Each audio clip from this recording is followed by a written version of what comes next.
அரஃபாவுடைய நாள் இருக்கிறது, பிறை 9 இருக்கிறது. அந்த நாளிலே பிடிக்கக்கூடிய அந்த நோன்பு இருக்கிறது, சாதாரணமானதல்ல, சாமானியமானதல்ல.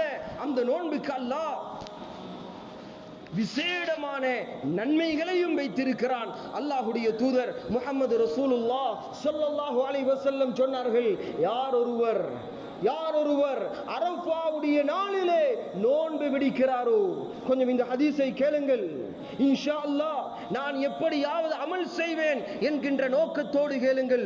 சொன்னார்கள், யார் அரஃபாவுடைய நாளிலே பிறை 9 நோன்பு பிடிக்கிறாரோ, அல்லாஹ் சுப்ஹானஹு வ தஆலா என்ன பாக்கியத்தை கொடுப்பான் தெரியுமா?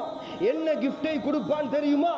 அவர் வாழ்க்கையிலே முன்னால் செய்த ஒரு வருடத்துடைய பாவத்தை மன்னிப்பான், பின்னால் செய்ய போகும் ஒரு வருடத்துடைய பாவத்தை மன்னிப்பான். ஒருவர் நோன்பை பிடித்து விட்டார் பிறை 9, சரி, முன்னால் வாழ்ந்த ஒரு வருடத்துடைய பாவம் மன்னிக்கப்படும்.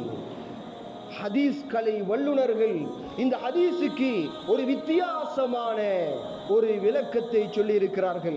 ஒருவர் நோன்பு பிடிக்கிறார், முன்னால் செய்த ஒரு வருடத்துடைய பாவம் மன்னிக்கப்படும்.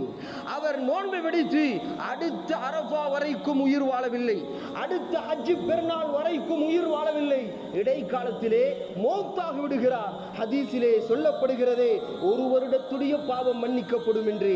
அவர் உயிர் வாழவில்லையே, அப்படி என்றால் அவர் சுவர்க்கவாதியாக மரணிக்கிறார். அல்லாஹ் அக்பர், அல்லாஹ் அக்பர்.